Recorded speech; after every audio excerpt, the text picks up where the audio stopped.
Morning, sir. Good morning, sir. Good morning, sir.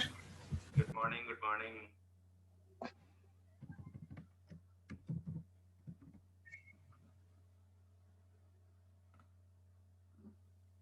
I think Sumant is not joining today, sir. Okay, that should be fine.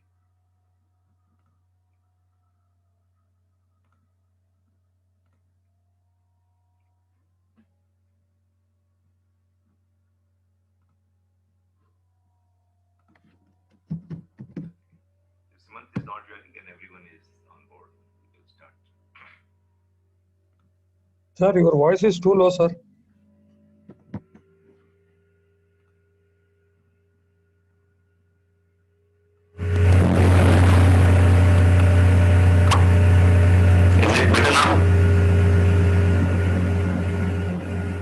Disturbance, sir. Okay.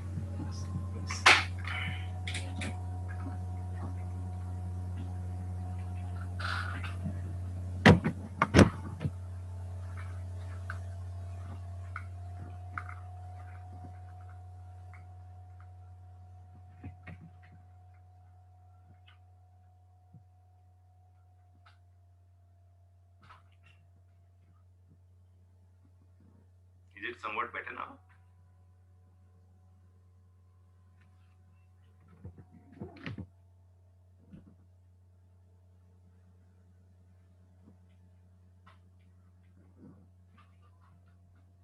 Can you hear me? Yes, sir. Is it better now? Yes, sir. I can hear, sir. Still low only, sir. For us also, for me also, sir.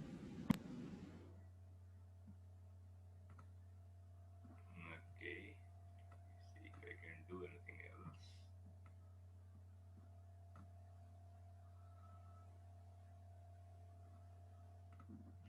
Just give me 1 second.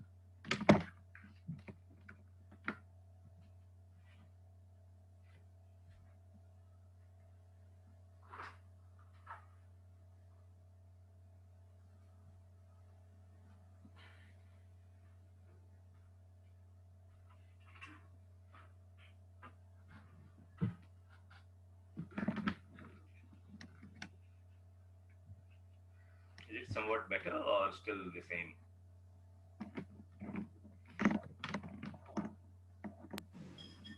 A little bit okay, sir.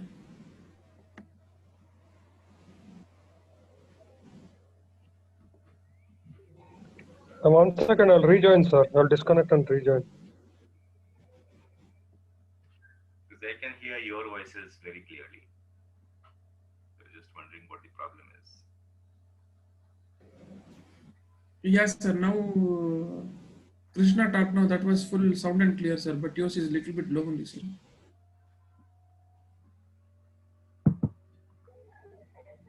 Yeah, now it is better, sir. You can hear me? Krishna? Yes, sir. Yes, sir. Okay.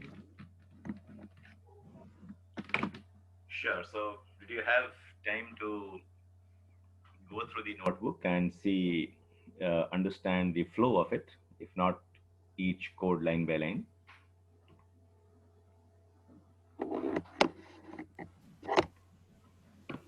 We'll open that.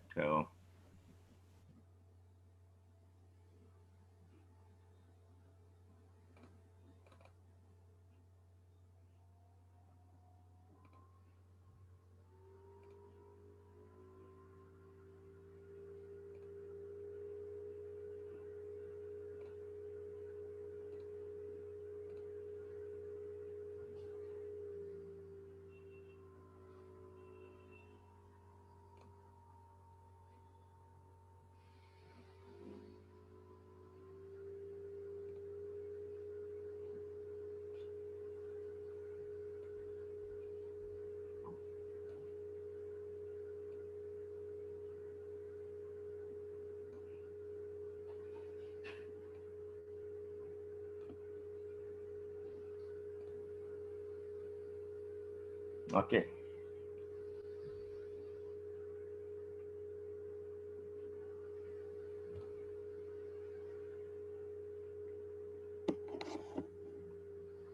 So let me quickly take you through just again the flow of the code, and then we'll try out with another game today, which is slight variation. So first we import,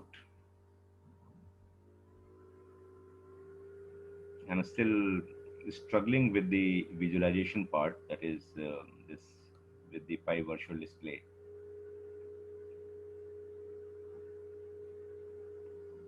We did all the imports. After that, we create an instance of the environment.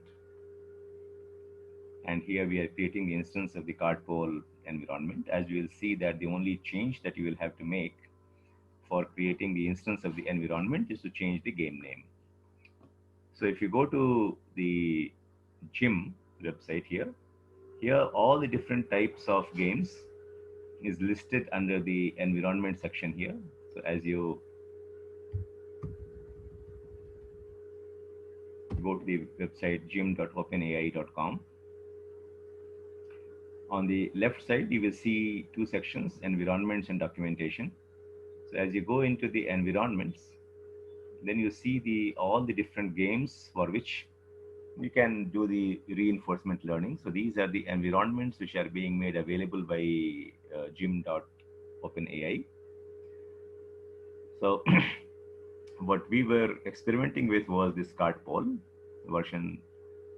Version 0 is what we are trying, I think. But you have the other types of games here.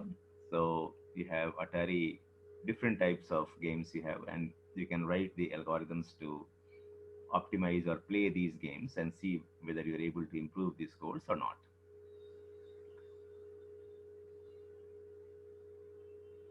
The breakout game that we had seen earlier, I think that also should be here somewhere. So you have actually plenty to experiment with and play around. Yeah, so we have the breakout here also. Breakout version 0 is what you can see, and I think there is a different version for breakout RAM as well.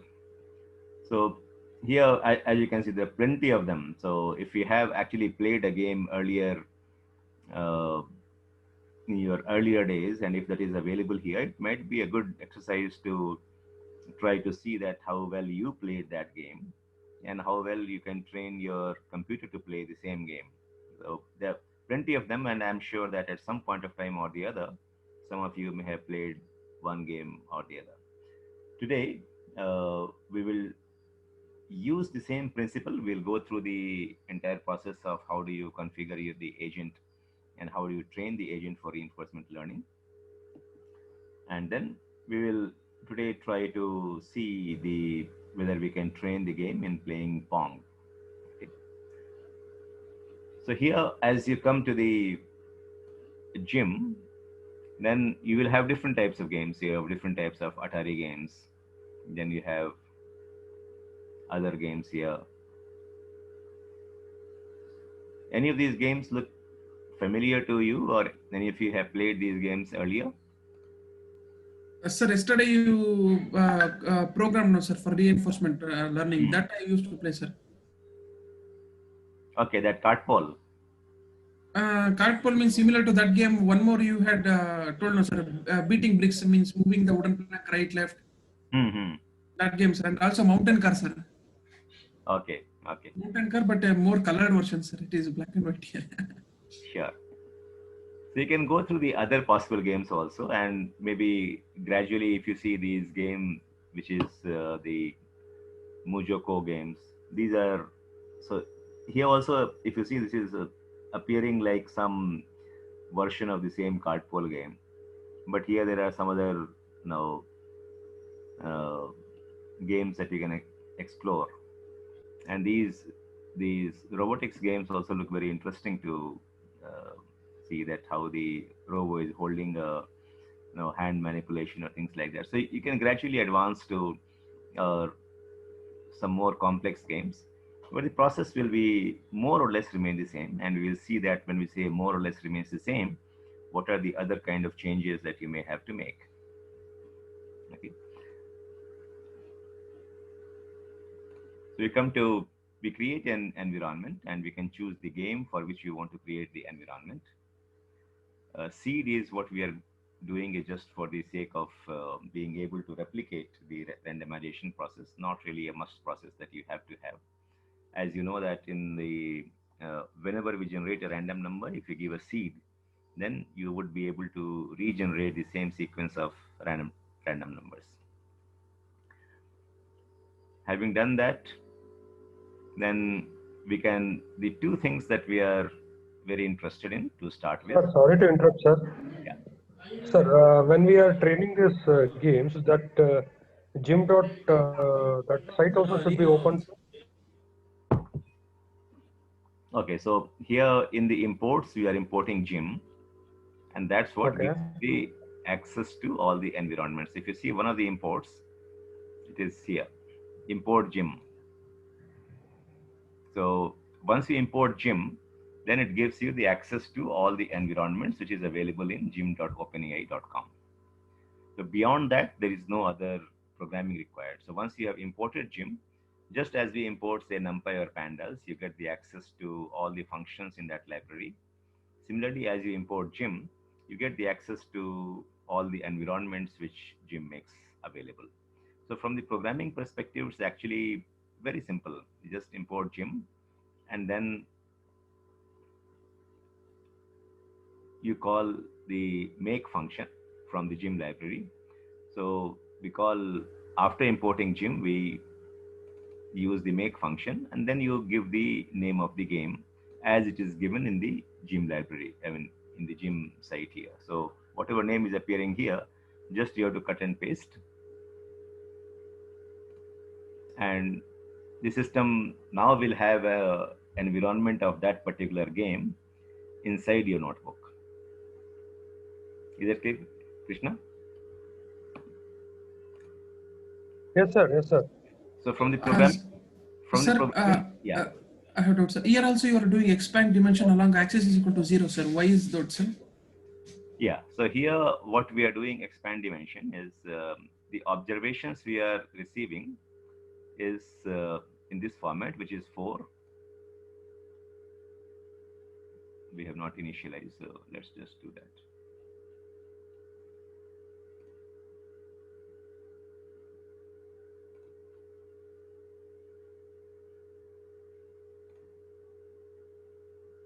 Yeah.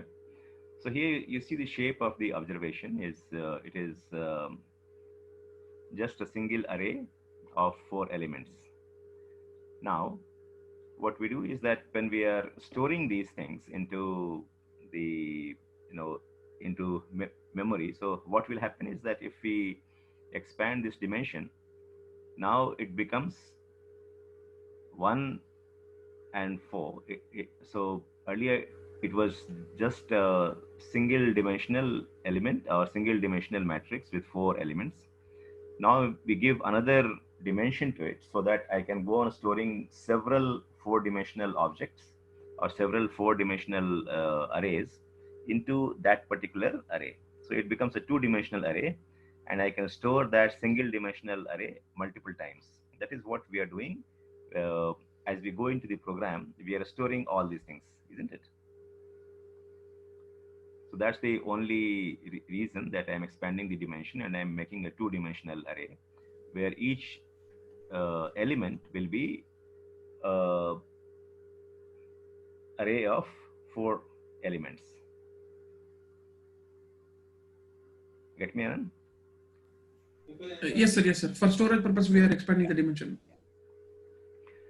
So I was saying that having created an instance of the environment, the 2 main things that we are interested in is what are the observation space, or what are the dimensions in the observation space. When we say observation space, that is the state of the environment which we are going to get after every action has been taken.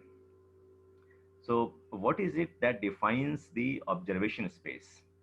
And as we will see that in this case, in the cart pole environment, there are 4 different dimensions of the observation space: the position of the cart, the angle of the pole, the rotation speed of the pole, and the speed of the cart. So these are the um, four different information about the state of the environment that we are going to take.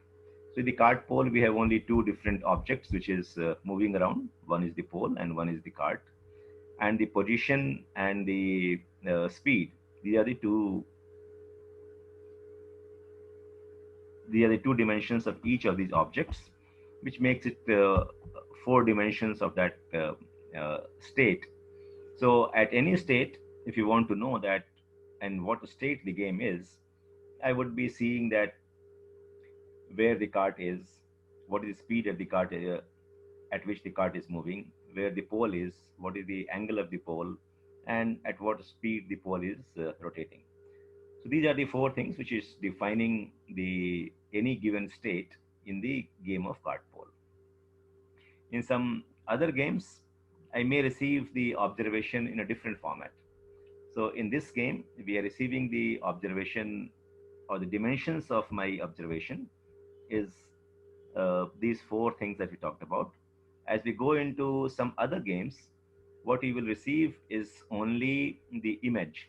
So when the game ended or at different points in the game, at each at each time step in the game, we may receive just the image of the screen, and that we will experiment with today in the Pong game. So it's not really in the form of an array or information about different objects which are there in the game. We will just receive the screenshot of the game at different time points. And therefore, we will have to analyze that image or the screenshot of the game. We will just analyze that one, and then we will train our model.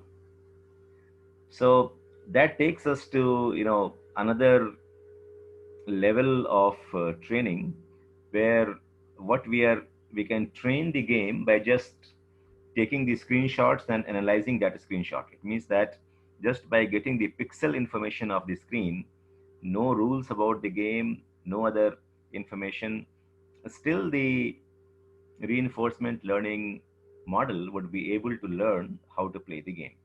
And so it means that you are showing just say maybe 50 or 100 or 1,000 pictures to the game and say that now you learn how to play the game. Okay, so either we can get the information in the form of what we are seeing in the card pole, that is different objects in the game, some information about them, or in most of the cases, what the environment will make available to you as a part of its observation space will be just the screenshots. So now that takes the reinforcement learning process to a very different levels, and say that just by seeing how the game is being played, I mean, when you are receiving the screenshots, basically your computer is now seeing those screenshots. So just by getting the pixel images, we will train the game how to increase the performance, how to play the games and things like that. And that's where now just keep at the back of your mind that if you are the observation space that you are receiving from the environment or from the game environment, then what are the changes that you would have to make in your model? So yesterday we defined a model, and in the game of Pong, we may have a different type of input. So therefore, what would be the change in the model that you would like to make? That we will just keep thinking about it. When we come to the Pong game, I'll ask you the question. Right now, we'll continue with just going through the different steps in the card pole game. The point I was making is that the observations that you receive could be in different formats, and suitable changes will have to be done in our model. So observation space was one of the key things. Then we also see the action space. It means that having seen those observations, what are the different types of actions which can be taken? In the game of card pole, we have seen that there were two kinds of actions that we could take, either move the card to the left or move the card to the right. So the observation space is giving me information about four different features. And and the action space is giving me information about that I can take 2 different actions. Now that these are the things which will help us write the subsequent sections of the program. So having understood the environment, so first we fetch the environment, or we create the instance of the environment. Then we have seen what are the actions which the agent can take. Then we have seen what are the parameters which define my state, or the, so observation is the state of the environment. So what are the parameters which define the state of the game? What are the actions we can take? Now we have to define the agent which will take the action. So if we are playing the game manually, if we are playing the game on a keyboard, then the agent is ourselves. So the player or the human player is the agent. So agent, as we have seen, is the one who takes action. Now we are saying that we'll replace the human agent with an artificial agent. So we need to define that agent, and the agent, as we saw, is nothing but my model. So we defined the classification model, we defined the regression model earlier, and in both cases we were defining a sequential model of different neural network layers. So when we say that now you have to define the agent, just see that now we are defining the model in the same way, or my neural network model in the same way as we were doing when we were defining our neural network model for solving a regression problem or for solving a classification problem. In fact, if you see, in this case, what we'll do will be very close to the classification problem model, because at the end of the process, what we're trying to figure out is that what is the action which will be taken, and I have 2 different actions. So actually it falls into a classification type of model, where after we have given the input, it will process, and then we'll say that which of these 2 actions would be taken by the agent. Or as we were doing in the classification model earlier, after we give the input, which was an image, in the case of our digit classification or the fashion data set, we are giving the image data or the pixel data, and then it used to pass through a series of the network layers, and then the output was the number of classes that we wanted the image to be classified into. So in the case of the digit database, there was an image, and the system was classifying it into one of the 10 different digits, 0 to 10. In the case of the fashion data set, also it was classifying into 10 different types of objects, either a shoe or a bag or things like that. Now here also, once we give the input, and here the input is the observation space, and based on that input, the system will classify the action into either 0 or 1. So action number 1 or action number 2. In case I have, say, 4 actions which the system can take, or 6 actions which the system can take, still it will remain a classification problem. That is, it is going into either action number 0 or action number 1 and things like that. So in its construction, it is very much similar to the other problems that we have defined. And there would be some variation as we go into the Pong game, because your input here is a screenshot, which is comprised, I mean, just like an image, whatever image we use to process, but this will come like a screenshot. So it's actually not the pixel values, but you have not a flattened pixel value, but the kind of images that we had processed in some other exercises, that you will get to receive an image. So now we define the agent. And if you see, the construction of this model is very much similar to the classification model. Only thing that we are not doing is at the end here, normally we used to put the softmax as the activation in the output layer. Now we are putting the activation as none, because we will take that step outside the model. Okay. So what we have till now is an agent uh, that we have defined now. We have the environment, which we have imported and created an instance of that. Now, having defined the agent, next thing that we need to define is that what are the actions that the agent would take. Okay, so there we have already defined the model. Now I will feed the model and the observation, and we will get the action. That is the next step. So here, if you see, we call the predict function on the model, and the input is the observation. This is what we have done even earlier. And if you remember from the classification examples, that after the predict function, we used to receive a probability distribution from the softmax function.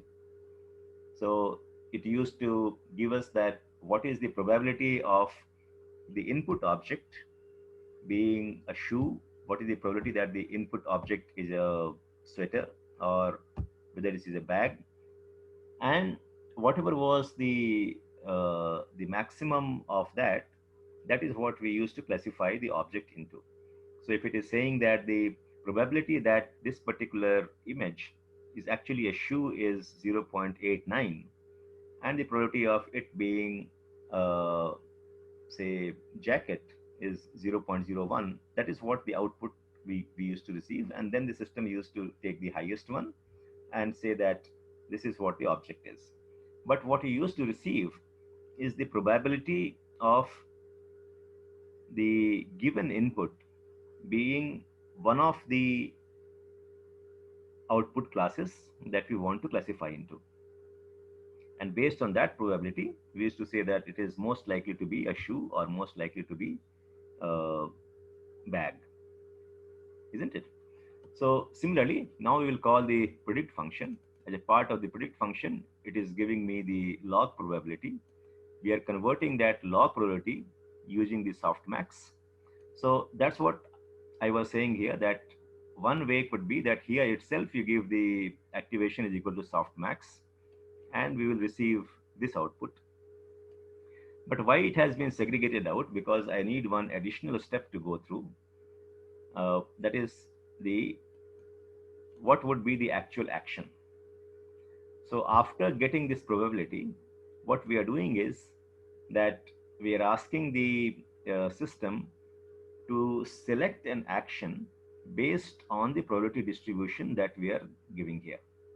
Okay, that is why it was required to externalize this this part of the process. So now this function is telling me that based on the observations that we have and feeding that observation into the model, we get the probability of the action 0 and action 1, and we convert that into whether which action would be taken, either 0 or 1, not just by taking the maximum probability as we were doing earlier, but by passing it through a probability distribution function where the system will choose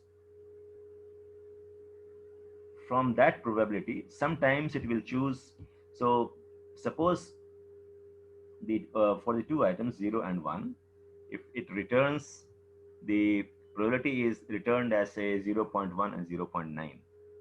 What we were doing in the classification is that we were saying that we were choosing the class 1 because the probability there is 0.9. What here the system would do, and what the difference is, that if the probability of the action 0 is 0.1 and for action 1 it is 0.9, then if I run this selection of the action 10 times, then one time it will still choose action 0, and 9 times it will choose action 9. That is what is happening in this line of the code. So based on the input that we receive in this particular function, we are selecting that what the action would be chosen, what action would be chosen, and selection of that particular action we are deriving from a probability distribution, and not always saying that every time, even if the probability is 0.1 and 0.9 for the two actions, we are not selecting the action 2 all the time, because that's what the meaning of the probability is. So the action would be chosen based on the probability distribution, and that is what is happening here. So now I have the agent, and I have a framework to decide that given an observation and given the way that we have defined the model, what would be the action of the agent. Okay. So if you come back to this presentation, and if we see this one, the agent takes action. So I have defined the agent and I have the action. If you see now, I also have the environment, and I know how to get the state. What is still not there in our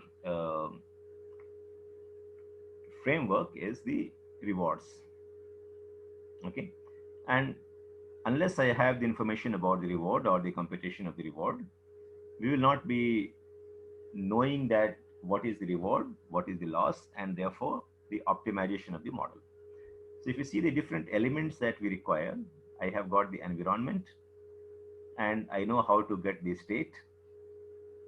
I have the agent, and now I have also defined that what action the agent would take, how to determine that. Now we will see the rest of the model. So we come back here. Now the memory part will come back. This is just a procedural thing.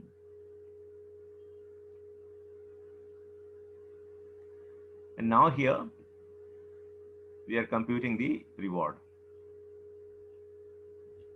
Okay, so reward also is being returned by, or being, what is the reward that we have got, which is arising out of that action, is also given to us from the environment. So the environment actually computes the rewards and tells you that this is the award you have got. Okay, so after having got the award, depending upon the way that the award structure is defined in the game, and when we say reward structure is defined, we had discussed this earlier, that in some cases you will get the reward for every action that you take. In some cases the reward would be delayed, and you get only at the end of one iteration of the game that whether you are getting any reward or not. So let's see the difference between the two. So in the card pull game,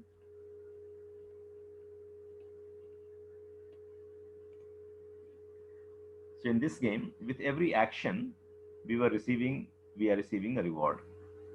As we'll go into the game of Pong, let's see here, as we go into the game of the Pong, so several actions would be taken. So this is the game of Pong. Let me maximize it. This is the game of the Pong. So what is this game about? Can you figure out? Yes, Something sir. like table tennis, sir. It's like a table tennis. And when does one of these parties score a point? If the other party loses to touch the ball, sir. Yeah, so on the y-axis, so if you see the two white lines that you have, that is bouncing the ball back, and if it goes on either of the sides and they're not able to hit the ball, and if it is going either to this side or this side, then the other party scores a game, scores a point. So if you see, several actions are being taken, but you get the score only after a certain number of events. Unlike the card pull game, where with every movement we were being awarded something, or some point was given. Either if it is falling off, then the point was zero, and the game was ending. Otherwise, as long as the pole is balanced on the card, with every move you were receiving some reward. In this case, the reward will come not with every move, but only after the ball goes into the other side and the other party is not able to hit. So these are the variations that you will give. So two variations that we have talked about is, one is the input. So here the input you will receive is the screenshot. Then the rewarding pattern. Reward can be following every action, or the reward could be delayed. It means that it can be after a series of actions. Okay. And the third thing that you are seeing here, which is the most striking difference between the card pull game and here, is that card pull game you are just playing, and it was sort of a static game. It means that you do not have an opponent there. You know the game and you alone are playing the game. So your decisions are not being affected by the erratic decisions that your opponent can take. And the erratic may not be the right word, because the opponent also will have some strategy, but you don't have an opponent in the card pull game. Whereas in the Pong, you are seeing that you have an opponent. So your decisions are not just determined by what you think is the best, but your actions are also being determined by what is the action taken by the opponent. So these are the main differences that you will see, and that's why today we'll take the game of Pong for training, because it differs. Although on the face of it, it will look very same, but there are certain underlying, very critical differences between these two games. Okay.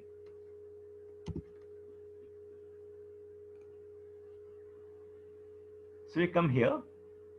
So reward function, if you see, there is not much to this function. Reward function, whatever rewards is being given to us from the system, we are taking a discounted sum of that. Discounting feature is the value of the gamma. So the gamma value is 0.95. What it means that our discounting factor is actually 5%.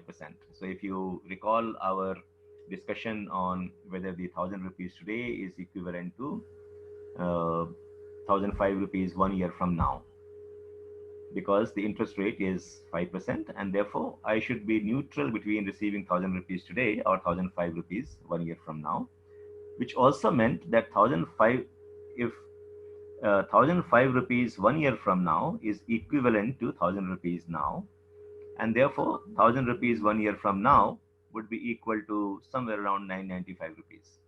So 5% is my discounting factor. That is what it is doing. So in this one, what we are just receiving, or what we are just doing, is computing the discounted reward that we get.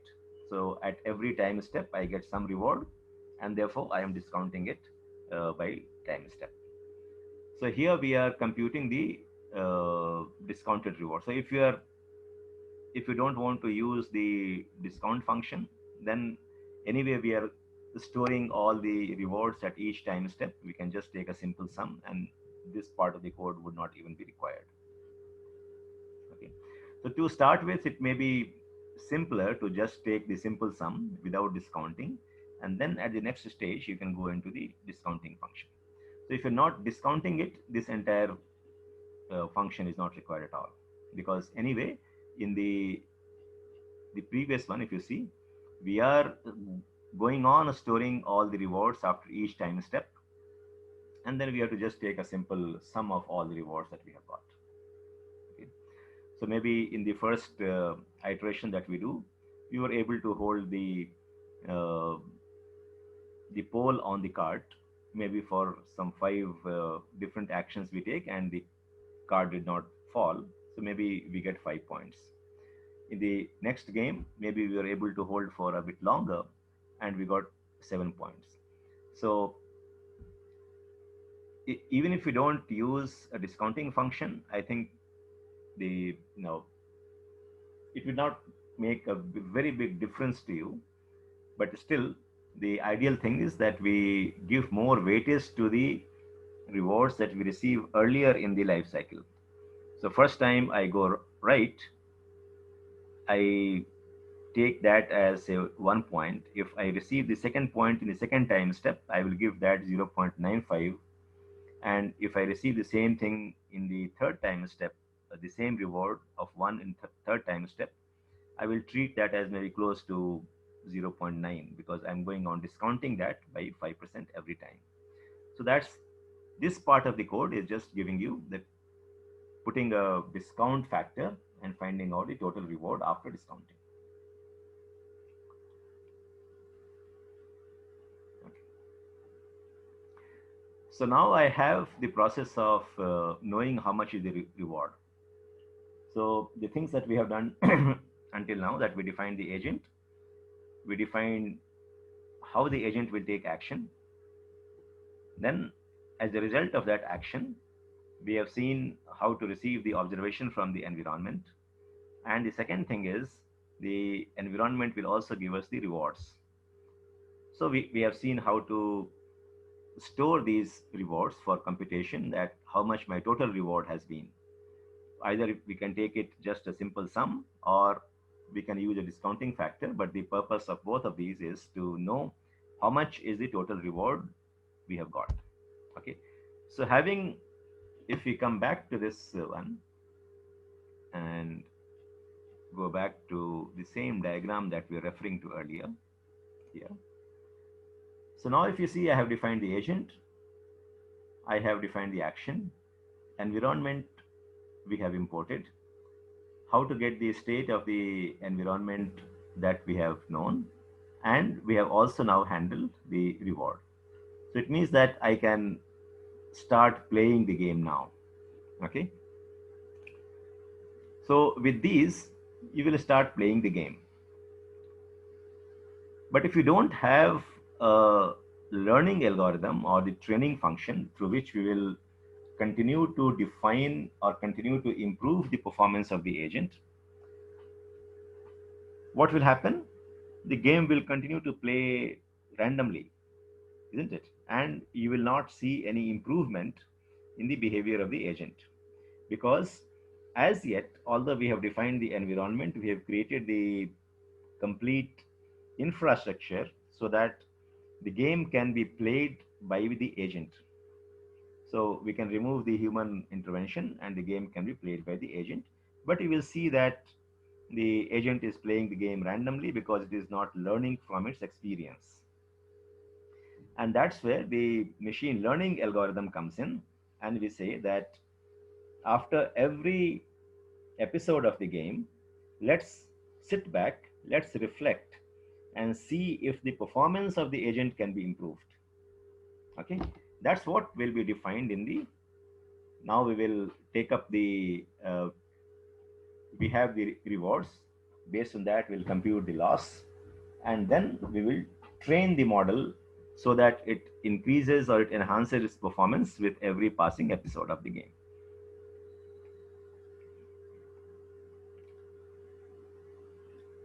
So in this function, we define the loss, and as we have discussed in our previous sessions, that we define the loss as the log probability of the response that we receive. Yeah. So we had got the probability function, and we say that given a state, whatever is the action, that generates a reward. And we attach a probability to the action given the state. So if I take the log probability of that one and multiply by that reward, that is how I define my loss.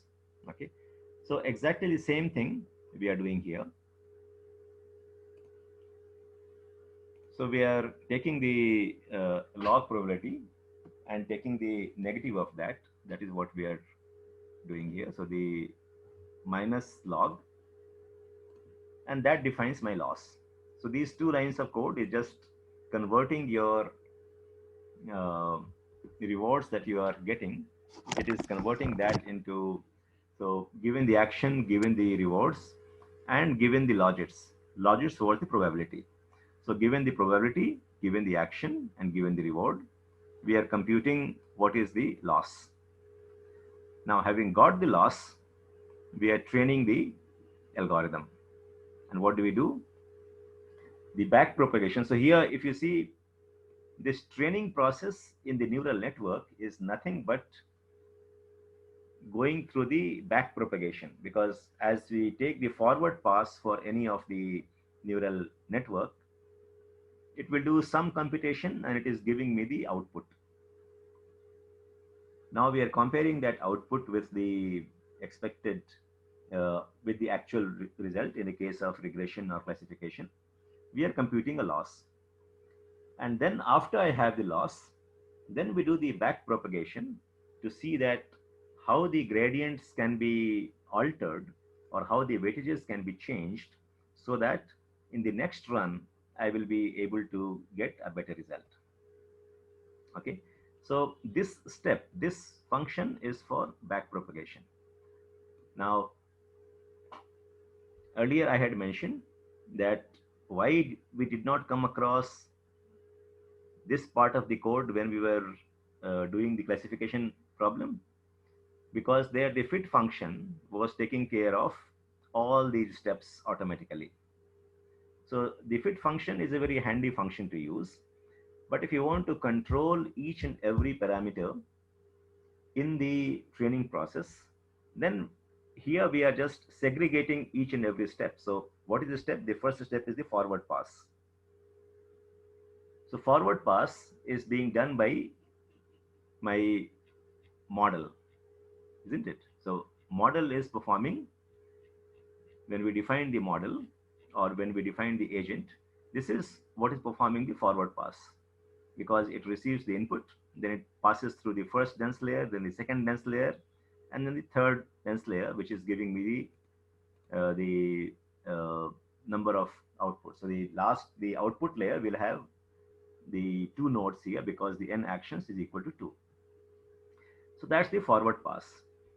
As a result of the forward pass, I get the probabilities of the number of actions which is possible. Then based on that, I compute the actual probability. Based on that probability, we get the loss. And after I have the loss, then I will do the back propagation. Okay. So this part of the code is doing the back propagation, which we are naming as the training step or the trainer step. So we do the back propagation by calling the gradient tape function. So this function will actually compute the gradient. So we have the observation. We pass these observations through the model. That is the forward pass. And then we receive the probabilities. Then we compute the loss. So in the first part, we are computing the loss. So we are calling the compute loss function. So we are computing the loss. Now with that loss and the trainable parameters, the gradient function will compute all the gradients. So for all the variables, the gradients will be computed for each layer of the network. And then we pass it through the optimizer, which will optimize the gradients. And this circle keeps going on and on. So after the back propagation has been done, then again we will do the next forward pass, compute the loss, and do the back propagation. That's the cycle which keeps going on and on. Okay. So here also, if you see, typically what we are doing here, although we are bifurcating the fit function into different steps, but if you go back to the very concept of the neural network that we are doing, we are exactly doing nothing more than configuring a neural network for training. The differences are that the data that we are feeding into our neural network earlier was coming from a database which we have acquired from somewhere. It may have come from the customer. We may have obtained that from internet. It may be in different forms. It may be in the form of a book like Mahabharata, or it may be in the form of an image, or it may be in the form of data about the houses. Does not really matter. So the input was, but still the input was what we received as a data set. Now here, one of the key differences is that the input is coming from the input we are receiving, or input that we'll process, we are receiving from the environment. So the observations become the input to my model. In the supervised learning and the unsupervised learning, I am getting a data. That data could be an image, the data could be text, data could be a data set of numbers. But all that we are receiving from somewhere else. That data set is given to me. Now in the reinforcement model, the data is getting generated as the agent takes action and as the environment reacts. That becomes my data. So we have got the data. So the process of acquiring data is different. Then, having got the data, we are defining a neural network, and the different components of the neural network here, we are bifurcating that into different functions so that we can control these operations in a much easier fashion. Earlier, the fit function and the compile function was taking care of everything. So as first step, I define the model, which is very much similar to the models that we have defined earlier for solving a classification problem. Then, based on the output of that, we write a small program to define what would be the action. And this action is actually doing a random sampling based on the probability distribution. So rather than taking the same action again and again, the system will actually randomly pick up the action, but it is not absolute random selection, because that random selection is being done based on the probability distribution. What it means is that if the outcome comes, if the output of the model says that the action number 0, it has a probability of say 0.1, and item number 2 or the action number 2 is 0.9. It's not that we are going to take the second action all the time. We will see that out of 10 times, you will take the action 2 9 of the times, and the action 1 will still be taken with 10% of the times. So the second part that we wrote was to define the action which the agent would take. Now that the agent takes the action, we'll get the reward. And there are one function which is for computation of the reward, for discounted computation of the reward, because discounting function comes in because we are receiving the rewards at different time steps. And if we are receiving the rewards at different time steps, we want to give a different value to the reward that I received earlier, and I want to give it a higher weightage compared to the reward that I receive later in the time. So that's an optional thing, but that's a desirable thing to compute the discounted reward. Now that I have computed the reward, I can compute the loss, and there is one function for computing the loss. And after I have got the loss, then I can do the back propagation. So these are the steps that we have taken, or these are the steps which we have defined before we actually start training the model. So since it got disconnected, let me run the earlier steps so that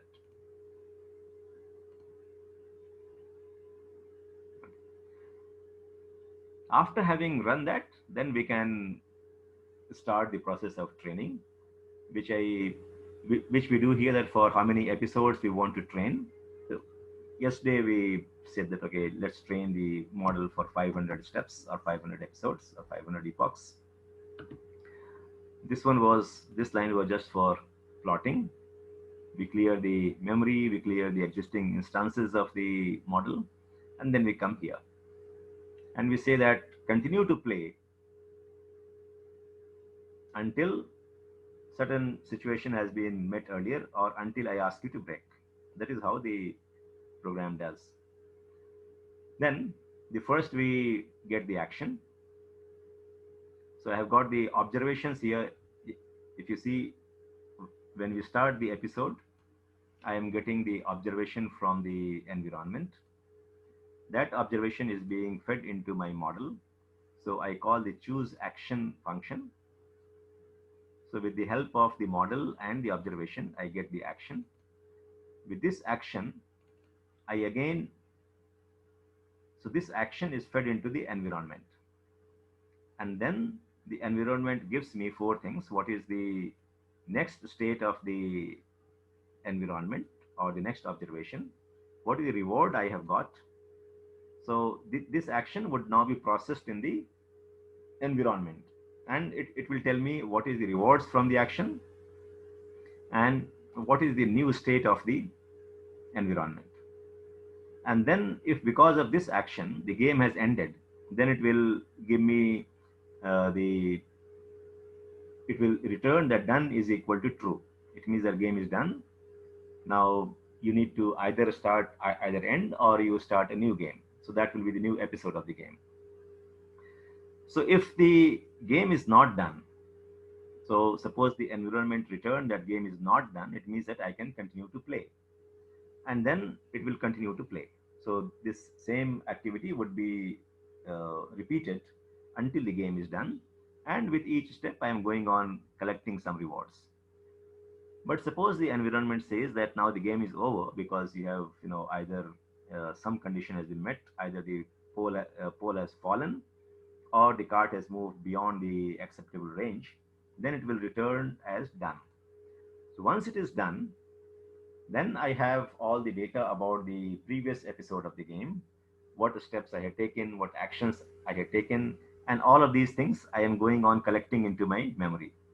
So all the different observations, all the different actions, and all the different rewards. These things now I have collected because the game gave me the opportunity to take different steps, or maybe I was able to balance the pole cart for 10 iterations or 15 iterations, and all of these things is now collected into, I have collected that into my memory. Now that the game has ended, we will do retrospection or reflection, or in the lingo of the neural network, we will do the back propagation or the training of the model. So that is done through the train step function that we had defined earlier. And in this train step function, we are doing actually the back propagation. So now after the game has ended, with all the data which I have collected during the game, I will train the model. And then once I have trained the model with the new weights or with the new weights in each of the nodes of the neural network, or each weight of the neuron, then we go back and play the second iteration of the game. So we come here and play the second iteration of the game, and we continue to do this for 500 episodes. This part we have seen yesterday, so I'm not going to run the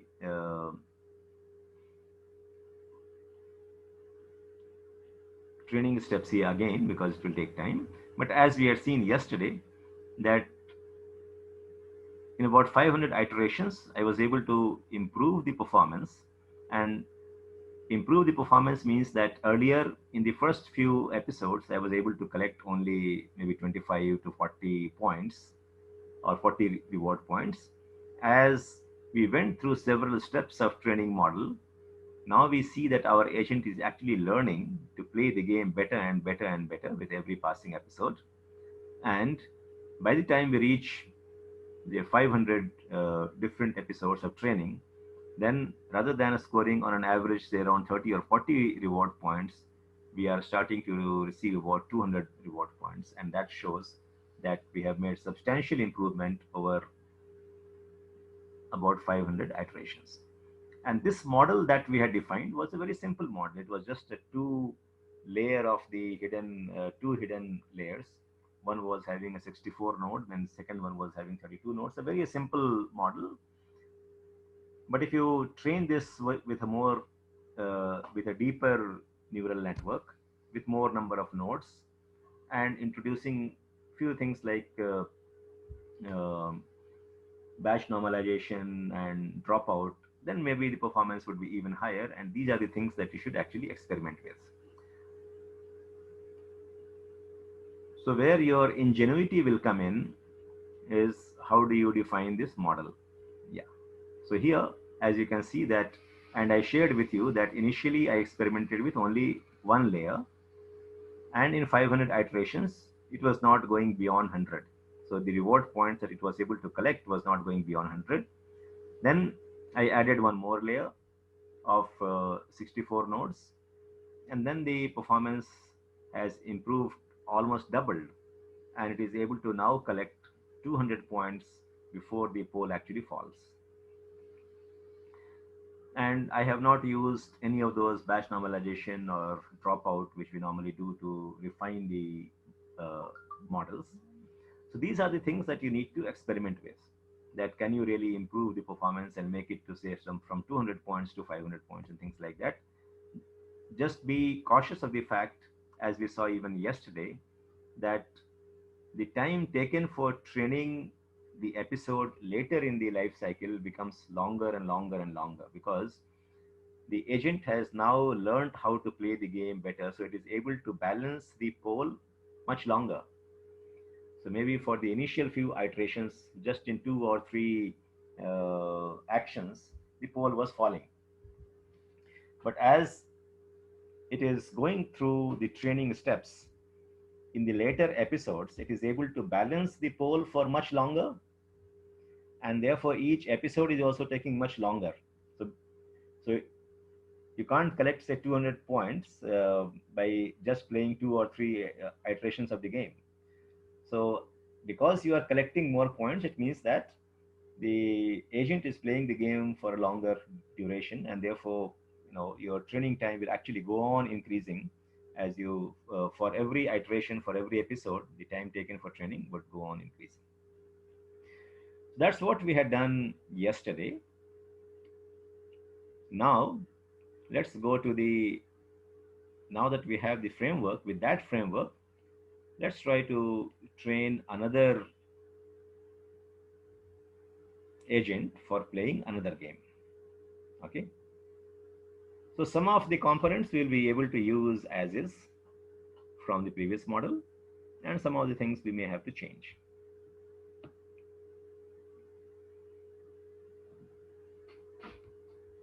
So here you see that it remains the same. We are calling now the make function from the gym libraries, which we imported earlier. And then rather than defining the cart pole, now we are defining Pong version 0. And we are going to receive the inputs as the frame. So the image of the frame is what we'll receive here. The frame skip is saying that, you don't give me the feedback about each and every frame, but skip 5 frames and then give the input. So we are defining the environment and creating the environment for one game or the other. Absolutely, they have made it very, very simple. Okay. Now let's see what the observation space is. So the observation space is 210 by 160 by 3, which is the dimension of the screenshot that we'll receive. So by now you would be able to recognize that this is the 210 is the length and width, and these 3. So this is the size of the array. So you have 210 rows, 160 columns, and 3 represents your RGB. So the RGB value, that is what the, so this is how you receive the information about any image. So we are going to receive the images in the form of 210, 160, and for each of these, you have 3 values, that is the R value, the G value, and the B value. Okay. That's one of the differences that we have earlier. Earlier, my input was just a single dimensional array. Now,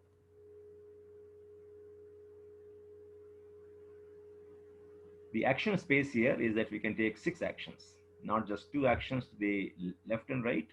We can take 6 actions, and these 6 actions are I do nothing, or move right, move left, and then there is something called the fire, fire right, and fire left. Okay, so these are the 6 actions which can be taken in the game of Pong. So as you can see that it's now becoming a bit more complex. Earlier there were only 2 actions, now I have 6 actions. Earlier the input or the action space was just a single array with 4 values. Now I have a much larger input space, which is 210 by 160 by 3. So it's a 3-dimensional matrix. Each matrix and each element in that matrix is containing the pixel value. Okay. So having defined the agent and the environment and understood what is this environment like, now we again go to define the agent. Now, what should be the, now we have seen that what the difference should be, but tell me, based on the image that you have, what kind of network you would like to have? CNN, sir. Convolutional neural network. Yes, because now I have the input as the image.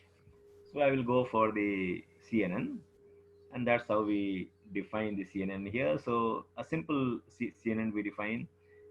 The first one with 16 layers, the second one with 32, 42, and you can do all kinds of experimentation here. You can have max pool here, and you can see what kind of difference it brings. So what I have taken is a simple one without introducing the max pool, and then after the convolution layer we flatten, and then we have 2 dense layer, the last one being the output layer. And how many outputs we have defined by n actions. So here it will generate 6 different outputs, or rather the probability distribution across the 6 outputs that you have. Rest of the process is the same. So if your image is if your input is an image, then now we know that what kind of network to be used. So we define the agent here. Having defined the agent, what should be our next step? So we have the environment, we have the agent. What should we define next?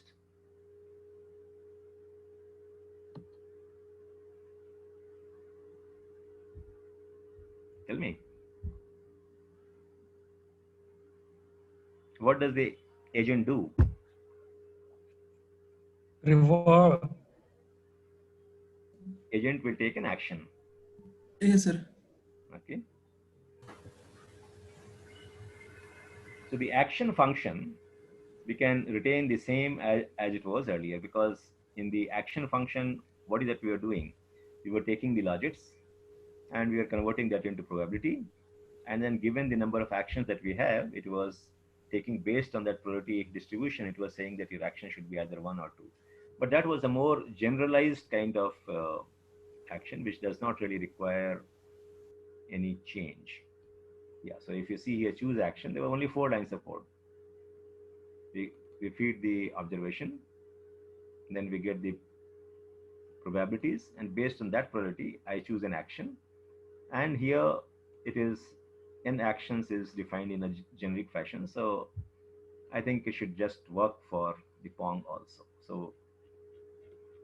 So after having defined the agent, we use the same function what we have used for the card pull game.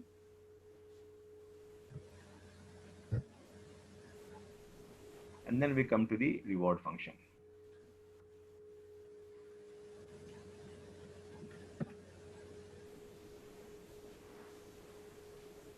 So in the reward function, if you can see here, it gets a delayed reward.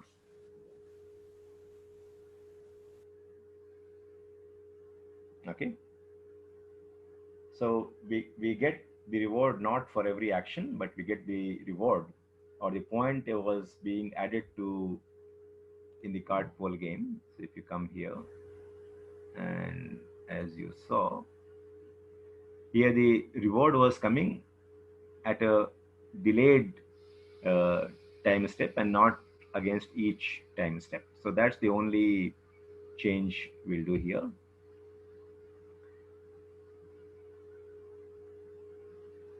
Okay, now what we're doing here is that since we are receiving this image, if you may like to refine the process, maybe the screenshots, if you would like to do some pre-processing and say, for example, the different environments that you may have, it may give you different color backgrounds and things like that. So you may write a small program to remove the things which are not really required. So for example, the upper part is giving me the score. So that's a part of the screenshot, but I don't really need that. That's not going to add any value to my training process. And similarly, some pre-processing is required, but these are just for improvement. This step is not a must. Okay. But if you do some pre-processing on the image, maybe you will be able to get some better result. And for the pre-processing, I am using the MDL libraries. And then we are ready, because rest everything, the computation of the loss, the training step, we don't need to make any change even when we come to the training the agent on playing a new game, and that is being the game of the Pong. Okay. So what did we change? Basically, we have changed only the agent. We have changed only the agent because my action, the action space here is different, and therefore I need to process that action step differently.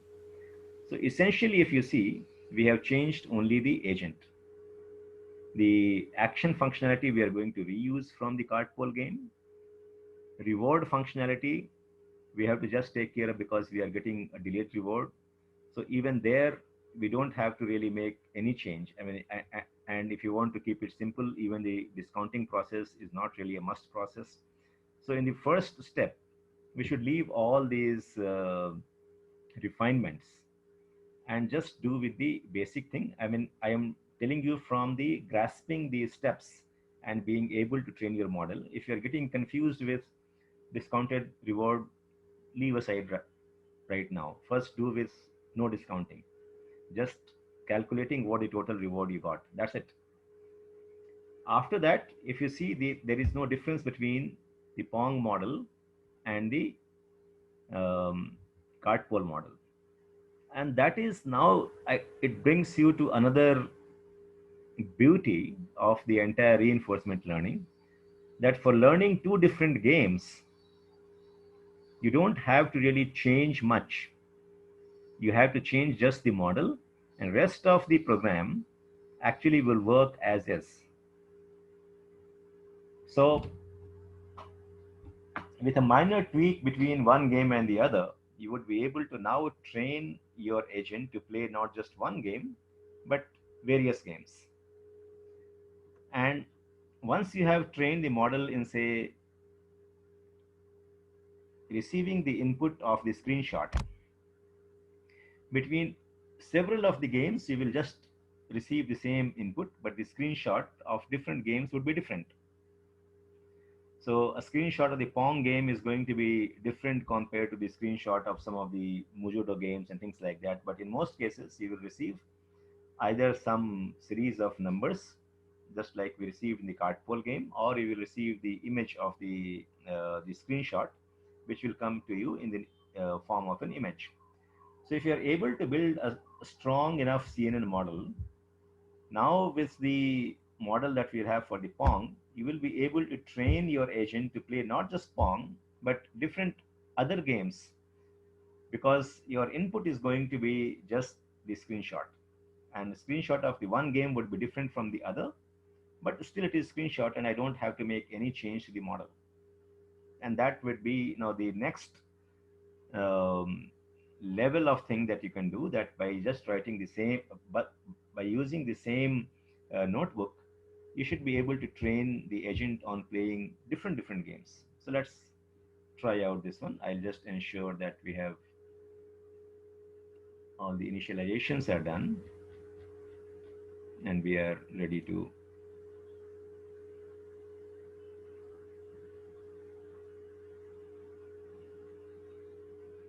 So all the imports are done.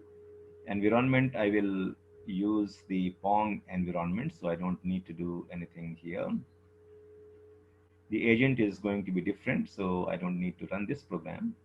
The action model I'm going to reuse. So I am rerunning this one.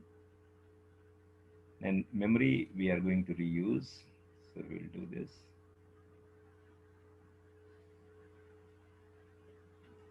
Reward function, we have a different one. So the last function we will reuse. And the train step we'll reuse. Now we come to the Pong game. So here we create a new environment for the Pong.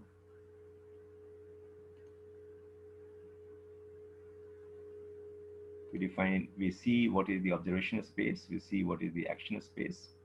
Now we define a new agent here for playing the Pong game. Discounted reward, we have made some small change because it is coming at a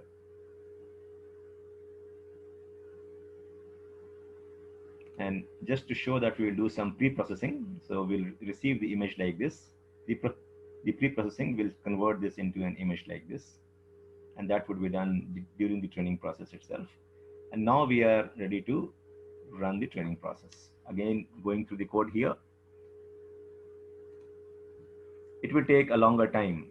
And why do you think it will take a longer time to process each iteration? Because it's images, sir. Yeah, because you are actually running a CNN for each image, and we have seen earlier that the CNN model itself goes through a series of complex computations, convolution, and all that. So it will take a longer time, and that's where even 50 will take a very long time. We'll first try with just 5 iterations. So in the 5 iterations, you may not really see much of an improvement. So the training the Pong game will take you longer.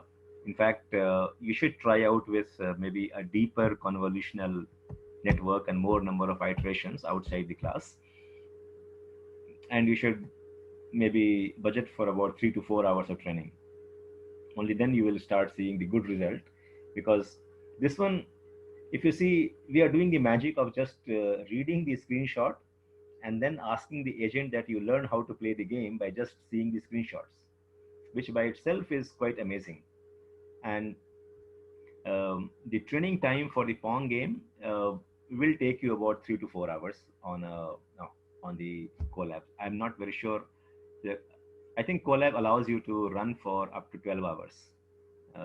So I think you should be able to run the program and Colab will not crash. Otherwise, you may have to do it on your local. But I think it should work on Colab. Otherwise, you may have to import certain libraries onto your local Jupyter notebook and you can train. But since it is the images, the training with the GPUs on the Colab should be much faster. Unless your local laptop also has a GPU processor, it would be actually a bit slower in operations. Okay. So now we define the Pong model. This was the new thing that we had done. And this model is the CNN model. Optimizer is the same that we have done here. Rest of this code also actually remains the same. Then we come to the episode here. We'll train it for 5 episodes. All this part of the code remains the same. Then one step we are doing is that we are doing some pre-processing here. This step also is not required, but only thing is that your training may be a bit slower if you don't do the pre-processing. So this step was not there because we are not doing any pre-processing on the data earlier. Another thing that we are doing here is that what we are feeding to the model is not just the image. And to accelerate the process, this is one of the things that you can do. And if you recall from our discussions earlier, that one of the cases in identifying the obstacles on a railway track, we have said that one of the things which is being used is that you have the reference image and then you have the current image, and then you see the difference between the two by just finding out the differential between the two images. So one of the ways to accelerate your training process could be that you just take the current frame minus the previous frame. So it will just give you the difference. And that is the difference that you will process. And why we are doing this and why that could be a good tweak to work with is that if you see out of uh, the size of this one was what, 260 into 210 into 160 into 3. That was the size of the image.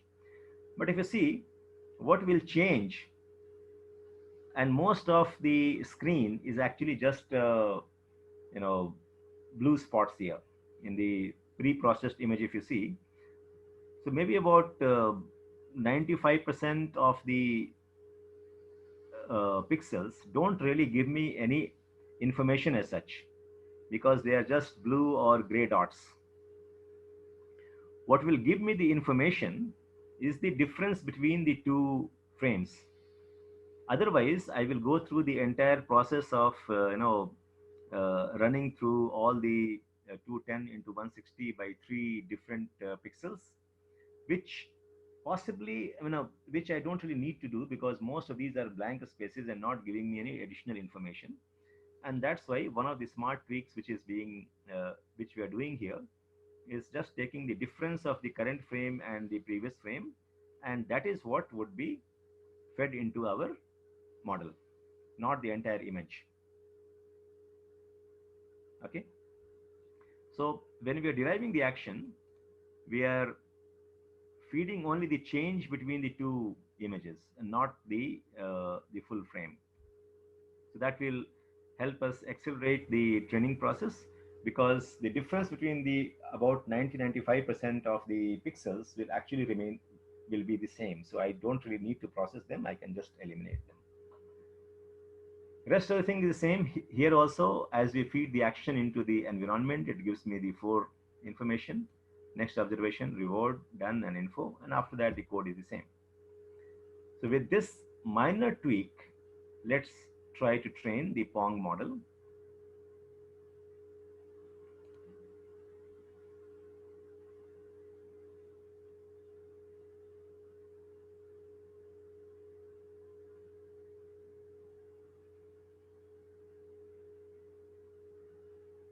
It will take longer, and being the first initial few, since we will be able to see only initial few iterations, it will give some absurd number.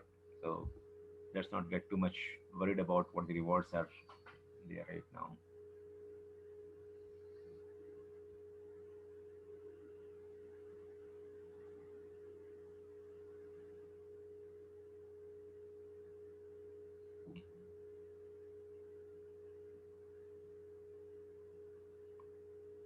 So the first iteration, it gets minus 21 points. That's the difference between your opponent and you. So the opponent, it should be read like opponent 21, our agent 0.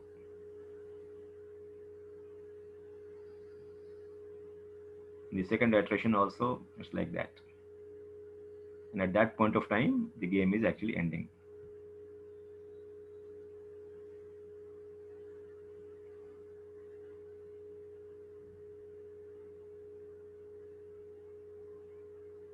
And that should be expected at the beginning of the game. So now, okay, so now it has shown some improvement rather than minus 21 where the game is ending. It is able to score something. So your opponent is maybe 21 and our is 0.2 or something. That's it. So we ran only 3 iterations. We had given max ITR is equal to 5. Okay.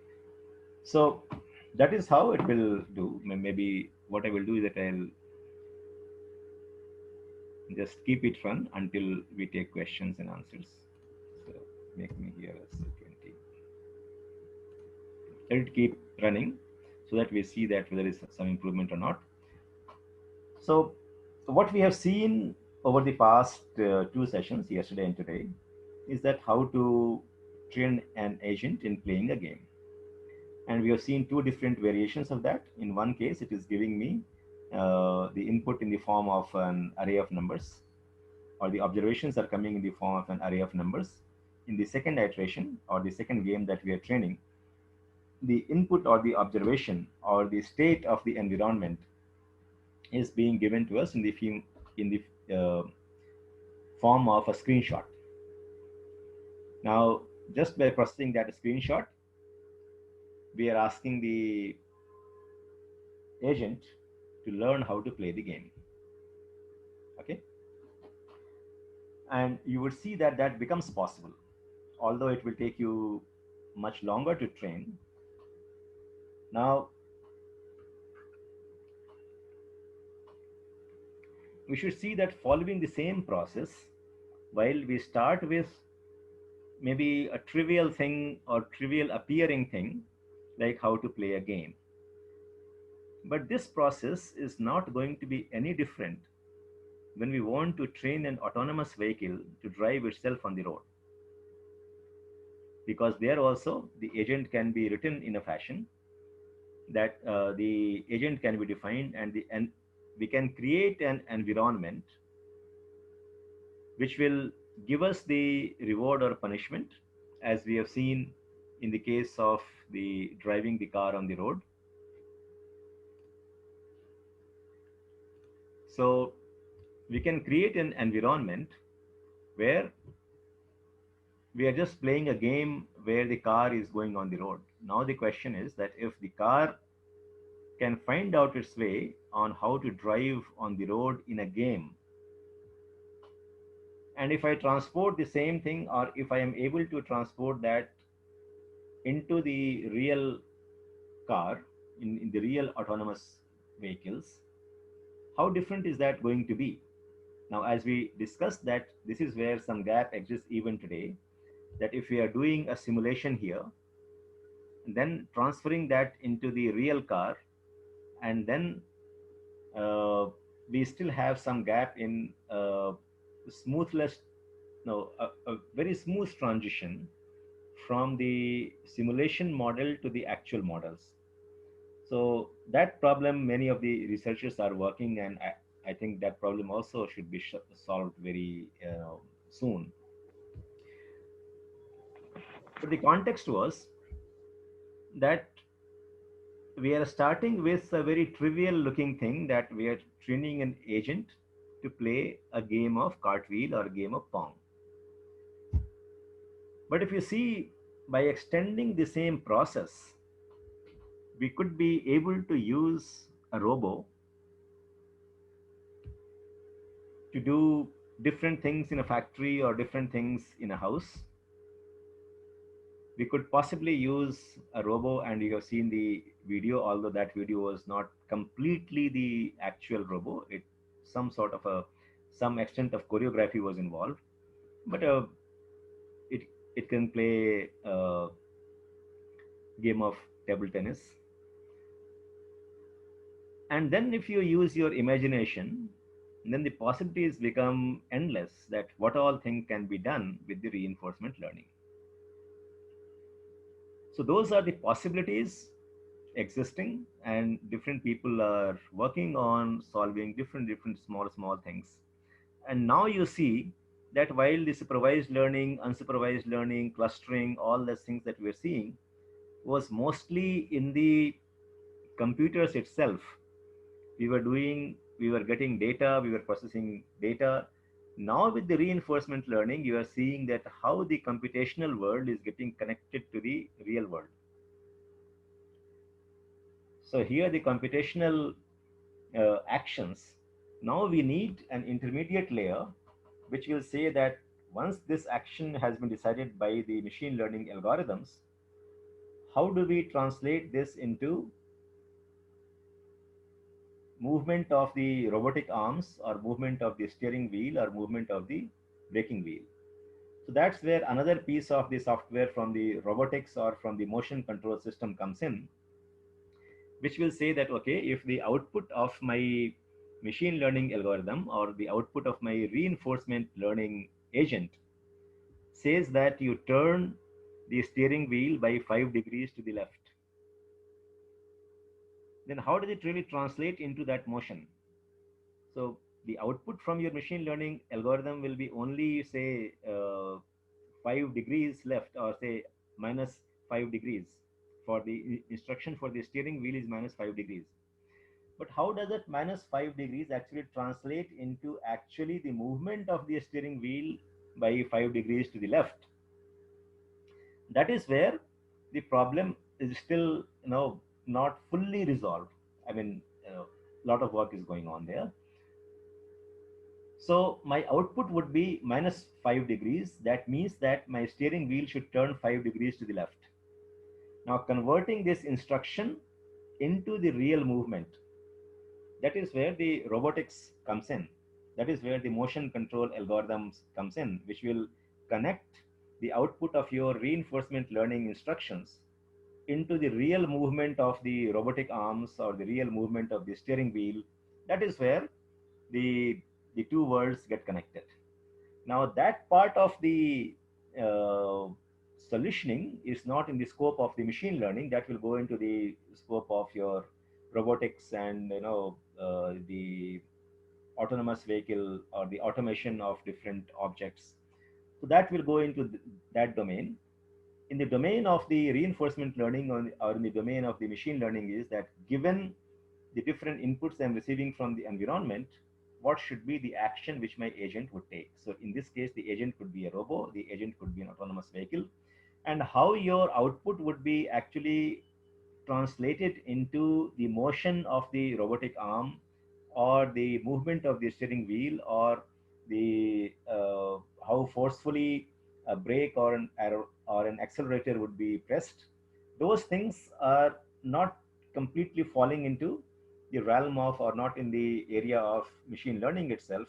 That would be the what the robotics guys would handle. Okay, but that's where a lot of things are happening today, that with the reinforcement learning, now the machine learning is coming out of the computers and the supercomputers and going into or animating the actual objects in the outside world. And that's what the wonder, which is also possible to do with the combination of the machine learning and robotics and a few other technologies which are emerging.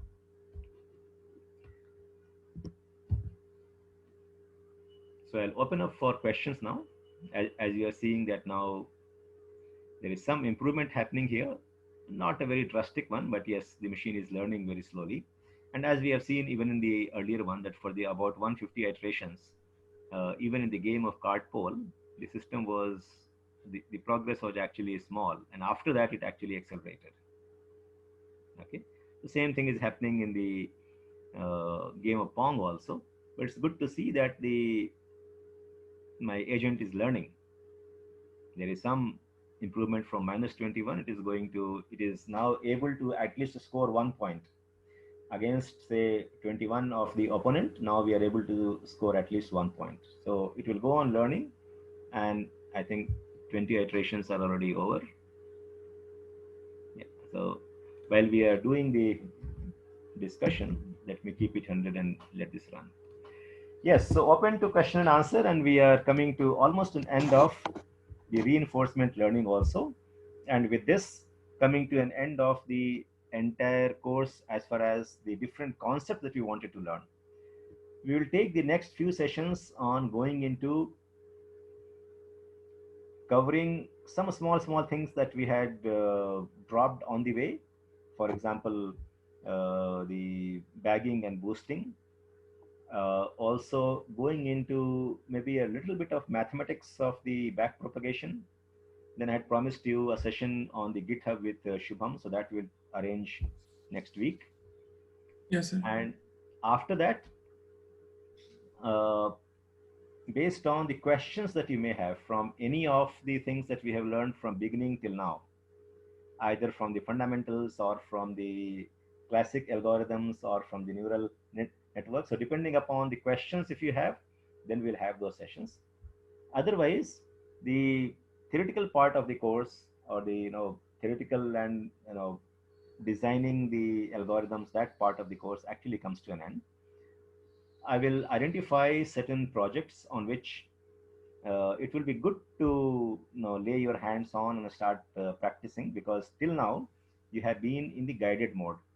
So either I have given the solution in some cases, or I have done some sort of a hand holding based on which you have written the solution to certain other problems like classification and a few other things. Now is the time that you start solving the problems completely on your own. I mean, in today's world, there is nothing like completely on your own. You have the access to the internet, you have the access to different other, forums, and with the help of that, you should try attempting that. So we should now get into the mode where we are trying to close the course, and so just try to look back and see that are there areas where you are not yet comfortable. Those are the things we'll go and repeat for the benefit of everyone. Any question for today? Sir, yeah, I have a few questions, sir. While maintaining libraries, there is Python Radha Vargasam, sir, who maintains the libraries, and he will decide which libraries to add, sir. Similarly, in deep learning and machine learning, who is going to decide these libraries I can import and I can do? Means like standard, is there any standard institution to maintain that? Because yesterday I was seeing one article. In that article, there is one more deep learning library being built, sir, called as Fast AI. Yeah, so here, see, in our course itself, we have used two types of libraries. One was the sklearn, and one is the TensorFlow, isn't it? So we have used these two libraries, and there are several others. So TensorFlow is from the, now Google is actually sponsoring the TensorFlow set of libraries. Facebook, they are building these libraries under the PyTorch name. So all the PyTorch libraries are from Facebook. Similarly, Microsoft also has their own deep learning libraries by some other name. I don't recall that. So even in the deep learning space, it is there are different set of libraries which are available to you. The difference only is that in some cases and at some point in time. So, for example, PyTorch started working very deeply on the image processing at some point of time, because that was the main business of the Facebook. They went into the face tagging and all those things. So at some point of time, they were ahead of the TensorFlow in image processing, or at least in terms of ease of use and the effectiveness of the libraries. But what happens is that all these but that gap is now lost because the TensorFlow has also caught up. So it doesn't really matter much. Only thing is that at some point of time you will keep seeing that for if you want to do a CNN, then use PyTorch libraries. In the syntax, in the structure, they are very much the same, and the syntax may vary sometimes. So if you're saying here tf dot layers or tf dot keras dot layers, keras is actually the layer above TensorFlow. So TensorFlow is the basic library, but the use of TensorFlow as such is syntactically a bit difficult, because you know that when the researchers and the engineers, they write the code, they're at that point of time, they're not very concerned about the usability or how easy it is to use. The TensorFlow libraries are actually very powerful libraries, and above that, then there were several other layers which make the usage of the TensorFlow library easier. So for example, Keras is one of them. TF-learn is another of them. But underlying both of these is TensorFlow original libraries. So on the one hand, you will have these libraries, and then above that, you will see that there are other UI layers which make it very easy to call the different functions that we have in the TensorFlow. And then you will see that the basic libraries that we have, these are being sponsored by or nurtured by different companies. So Fast AI is one of them. So uh, Fast AI or PyTorch or from Microsoft or from Google, you will have different libraries. So in this case, the question is that what should I do? Do I need to learn all of them? The answer is no. You should stick to just one or two libraries, and TensorFlow is, a good one to learn. And it would be good enough to say and claim in the market that yes, my expertise is TensorFlow and Keras. Okay, and it doesn't really take much of a time to start doing the same thing on PyTorch, because architecturally they remain exactly the same. Syntax may differ somewhat here and there, and maybe the library names and the functions that you call, that would differ. So that's how the world is structured, and you can't really do anything to it. Does that answer your question, Anand? Yes, sir. Yes, sir.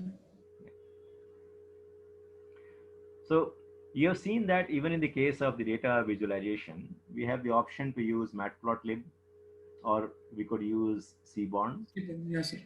Even for, we had the choice at some point of time, as we saw that for solving the same problem of classification, either you could use the classic libraries of sklearn, or I could use the TensorFlow. I could design a deep neural network. Now, within the deep neural network, using the TensorFlow itself, I could run through Keras, or I could run through TFLearn. These are the two layers on the top of TensorFlow. Or I could go to PyTorch or XYZ, and all of them will allow me to do the same thing. So at some point of time, you will have to take a decision that, okay, no, I am going to learn with primarily TensorFlow. And if there is certain function which is substantially superior in, say, PyTorch, then learning that is a very easy process actually. Once you understand TensorFlow, working with PyTorch is a kid's game. But yes, there would be some difference in the structure, some difference in the library name, some difference in the function names, and so on.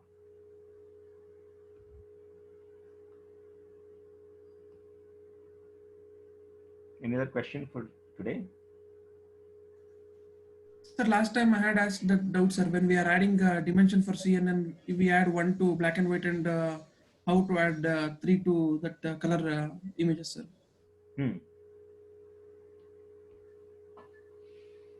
That was which example we were solving? Means we tried to add, but it was not adding. Only one was shifting right. Yes, yes. Which example was that? Which particular thing that we were doing? I think it was back data set, sir, fashion data set. Fashion data set. Okay, I'll just revisit that. I remember that issue, that you were trying to expand it by to accommodate three-dimensional, but yes, RGB. doing only one. Yes. Yes, sir. Okay. So that expand dimension issue, I will. Okay. I will address that. Yes, sir. Thank you, sir. Any other question from AP or Ashwini?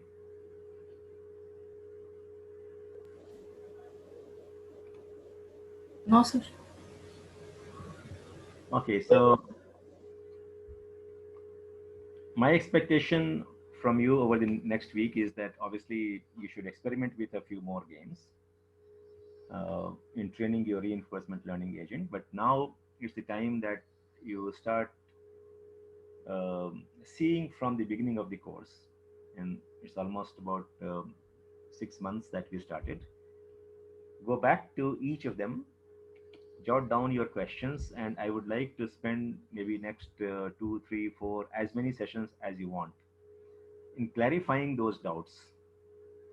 So now the responsibility moves to you, that you are going to ask the question, and it would be good if you send me the question a bit in advance, because in some cases, I also may have to revisit and prepare in a fashion that you understand it better. So start asking the question so that throughout the course, whatever we have covered, it's all fully well understood by you. So we'll spend. Yeah, Kitty. Yes, we'll do that one. All the videos and everything has been uploaded to this one, sir, training class. Yeah. So what was happening is, and I will have it done during this week. A few things were stored on the local machine of Shubham, and since we are at different locations, Shubham has not done that. I have asked Shubham to share all those videos with me, and I will upload that. So the access to all those previously recorded videos will be available to you. What I will also do is that create a separate folder for and put all the exercises that we have done, all the PPTs that we have used into that folder, and I'll give the access to all four of you for that particular folder in my Google Drive, so that you have the access to all the reading material there. So that I will get done fast. Including notebooks, sir? Including notebooks, yes. Okay. Sir, I think we should have a question and answer forum, sir, in LMS maybe. So if anybody get questions, we can post, and if we know, we can answer there. Or we can use WhatsApp only, sir. It's okay, sir. Yeah. I mean, since right now we are a small group, WhatsApp should be a good medium to use. No, sir. As Expert Bridge grows, I think as alumni, we can also answer if some new people. Yeah. come. That we will do for sure. But I'm saying that for the time being, I mean, there also you have the question answer forum. I suppose I'll just check on that, because I myself on the LMS I have not visited for some time, but on the Expert Bridge LMS also you have the bulletin board forum where you can ask the question. But Yes. for since our group right now is small, you can use WhatsApp itself, not a problem. Yes. Sure, sir. Because a few days back I visited LMS forum, sir. Videos are uploaded, and now videos are also playing. Initially, videos were not playing there. Videos were not playing. Okay, Initially, but now it is playing, sir. Okay. Sure. So we'll have both updated. So LMS also would be fully updated. Yes, sir. For question answer, a faster response you will get through WhatsApp, because WhatsApp, yes. is on the WhatsApp. Sir, I think instead of last week, sir, we can have in between Saturday, Sunday holiday, sir, so that we can revisit all the concepts, and if any doubt comes, we can ask, sir. Yeah, you let me know. You can discuss among yourself and let me know that whether you want the. But next week at least have one session for GitHub, because I have asked Shubham. I think Yes, sir. he's ready with that, and then other sessions depending upon how much time you want to go through your or revisit the concepts and come back with the question.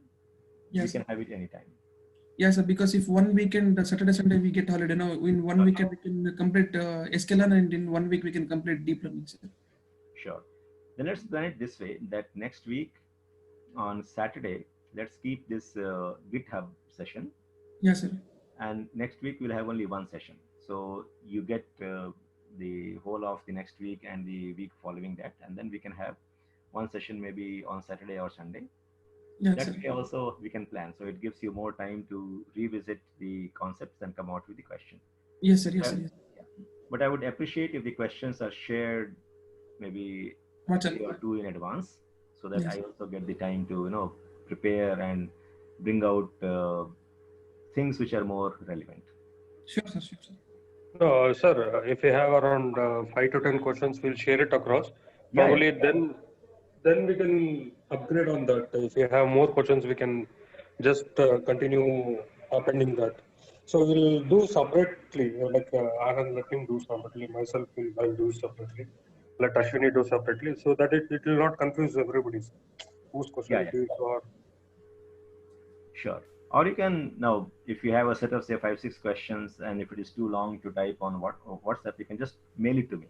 That would be actually better. So you consolidate your questions. Yes, sir. That will be perfect, sir. Just mail to me. And you can also CC as. no, let Anand, let sir do is let him everybody's question, let it be clear.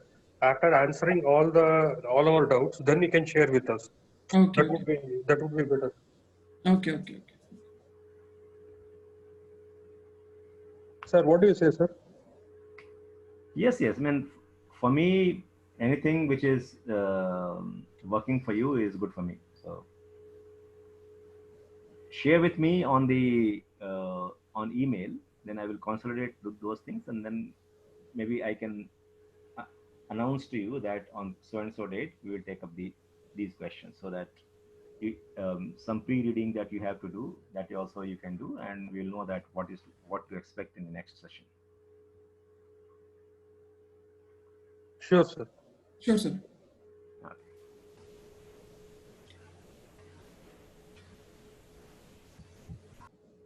Sir, one more thing.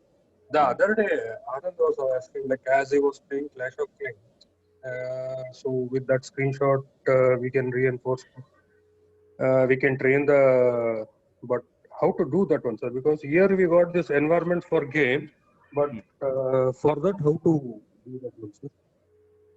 Yeah, so you need to, that question partly we discussed even yesterday, and the same question actually came from Anand also.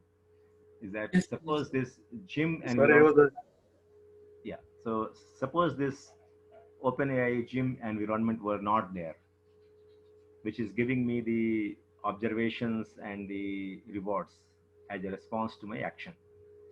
Then how do I train? The answer is that that would not be feasible. You need to have, I mean, either that environment code has to be written by you, or you can rely on something else. Let me show you something here on the gym environment.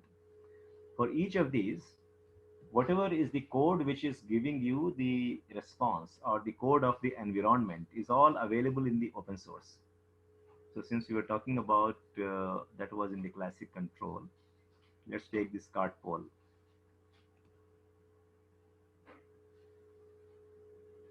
Okay. So in the card poll here, for this card poll game, which is version 1, you have the documentation. So as you go into the documentation of this one, it will also show you in all of these. I think you should have,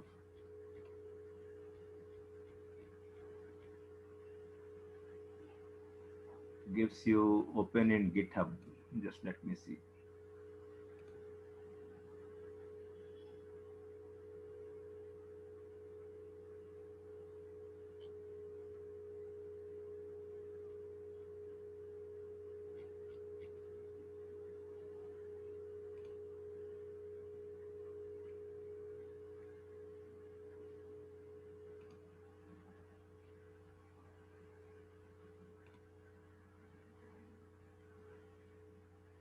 Yeah. So you see for this game, the code for the environment, because once we are taking the action, that action is going into the environment, and environment itself is nothing but another piece of code. So if you see here, the code of the environment is given here. How the environment really gives you the observation, and how does the environment computes the reward.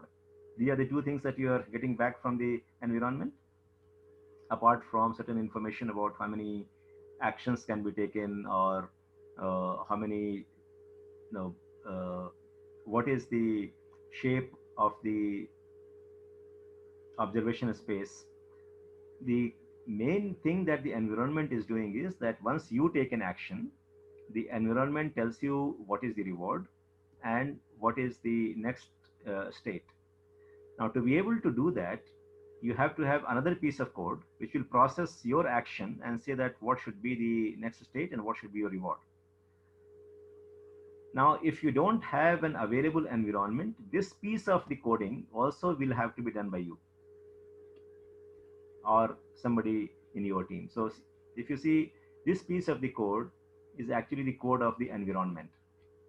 So since our objective is to train the agent, the burden is not being put on you to write a code for the game, because the environment, if you see, is like the full code of the game. How given any action, what happens in the game is actually is the code of the game itself, isn't it? Apart from some UI, the backend logic of the code has to be there to be able to determine that what should be the next state of the game, or how much reward you are going to get based on the action. So the focus here is to train you on how to make you learn how to train the agent, and not on how to write the environment itself. That's why we are choosing the environments which are inbuilt, because the objective is to help you learn how to train the agent. Otherwise, if the such an environment is not available, then you will have to write the code of the environment also yourself, or somebody in your team will have to write that. Does it answer your question, Krishna? Yes, sir. Yes, sir.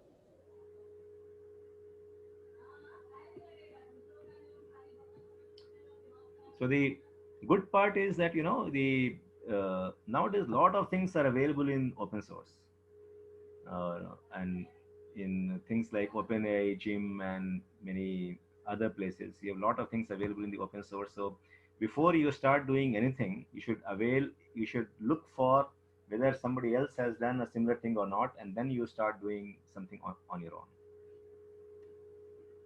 That makes the learning process so much faster.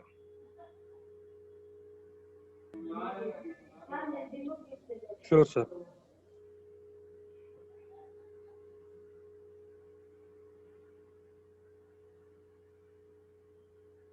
Any other question for today?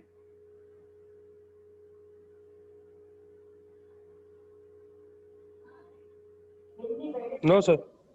No, sir.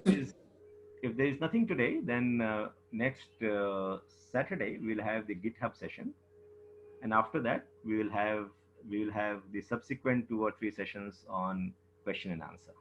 Okay. Sir, this reinforcement only we can do using sklearn also, or only deep learning I have to use? No, the reinforcement learning, you will have to use the neural network, because here Okay. you see the back propagation is how it will learn. So without back propagation, the learning process is very difficult. Yes, sir. So reinforcement learning, you will have to use the deep learning. Yes, sir. Yes.